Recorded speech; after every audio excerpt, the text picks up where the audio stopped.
Съдържание, заради което един обикновен млад мъж от село Планиница се превърне в герой. Герой, който поставен от историческите обстоятелства изпълни тук своя воински дълг. Човек, който при други обстоятелства сега щеше да бъде беловлас, дядо и баща на внуци и деца. Човек, който при други обстоятелства, може би, неговите внуци щяха да регистрират и в нашия форум. Но човек, който тогава се превърна в герой. Трябва да отбележа и това, което направи Вихър, преодолявайки своя естествен инстинкт за самосъхранение, кучето изпълни командата на своя инструктор и загина. Това място е необикновено място, защото тук думите имат особен смисъл. Думите, които се превърнаха в девиз на нашия форум, а именно нито крачка назад, зад нас е България. Искам да приветствам сред нас командващия на гранични войски генерал-майор Стефан Ангелов,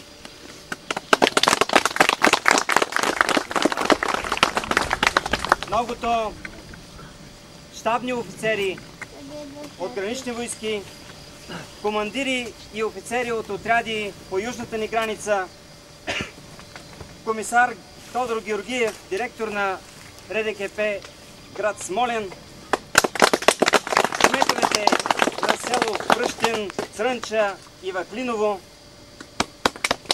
директора и учениците от начално училище Вергил Ваклинов, град Доспат, служителите на ГПУ Доспат, господин Иво Антонов, главен експерт по войнишките паметници в Министерство на отбраната. Сега давам думата на старшина Слишков, служил на гранична застава Вергил Ваклинов, за слово. Уважаеми господин кмета, уважаеми господа генерали, офицери, сержанти и войници от запас и резерва, уважаеми дами и господа, чудесен и прекрасен, но все още много тъжен повод ни е събрал днес тук, в този слънчев ден. С тази година запасното воинство ще отбележи 65 годишнината създаване на гранични войски на Република България и ще отдадем заслужено внимание и почет към геройски загиналите граничари в изпълнение на граничарския си дълг по охраната на държавната граница на Република България. Петта на патрона на нашия клуб, днешния възпоменателен митинг и откриване на паметната плоча на Вергил Ваклинов ще отекнат в новата история на днешните наши наследници от гранична полиция. Ще служат възпитателно за родолюбивото и патриотично младо поколение на България, особено на хората от Доспатска община и района. Ако гледам присъствието на тези млади хора, аз дълбоко вярвам, това, което правим днес, ние по-възрастни, едва ли ще бъде забравено някога. Искрено вярвам, че колкото и време да мине, то ще се окаже безсилно за вярата на тези млади горди с неговата саможертва.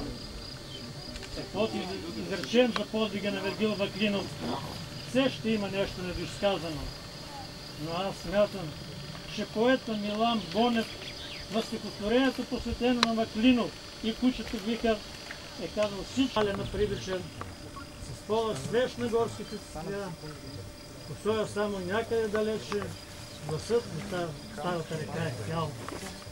Стоял при криз сред дебрите Маклинов и може би е спомнил само миг за клетвата през своята родина да бъде пръв от първите войни. И отведнъж Родопа се пробудил, потокът разнебено зашумял, разтворили крилата пеперуди, глух тон издала родната земя. Започнал боя с чужите бандити, Маклинов храбро битката повел, настръхнали кръжели там орлите, дърветата сривели върхове. Куршума с куршумите се срещал, поплаха зверовете наддали вой и ехото на тътили зловещи повтаря най-дълбокия посой. За кой ли път от огнените думи на автомата потръпнала нощта, а от злите вражески куршуми от раните забликала кафта. Тогава с поглед Вихър изпратил към бягащия в лесовете враг и стиснал сетни сили автомата, омразата си да изпрати пак. Двубоят между Вихър и бандита не знае никой колко продължил. Намерили ги двамата убити, с яро всеки в друга се впил.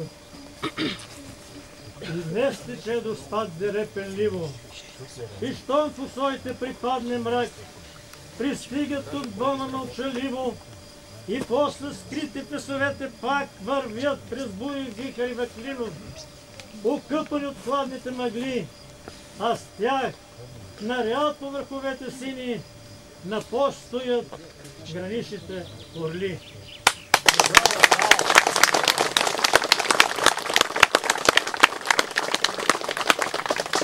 Господа, драги ученици, позволете ми от името на Министерството на отбраната и лично от свое име да поздравя Граничарския форум и всички вас за тази прекрасна инициатива да бъде уважен един български герой, Вергил Маклинов и неговото куче Вихър. Тези неща са много важни за нас, българите, защото ние трябва да помним и тапчим нашите герои. И именно с такива инициативи все още знаем, че България съществува. Именно тази инициатива е свързана и с девиза, че зад нас е България. Но нека да покажем и на младите хора, че помним и тачим героите на България. Аз много се радвам, че този герой е уважен не само с този паметен знак, но на него са кръстени училища, населени места, улици. Училище. Поздравявам, поздравявам всички вас и като българи, разбира се, с този паметен знак и заявявам, че от понеделник той ще бъде регистриран в Националния регистър на военните паметници и става официална част от нашата българска памет и военна история.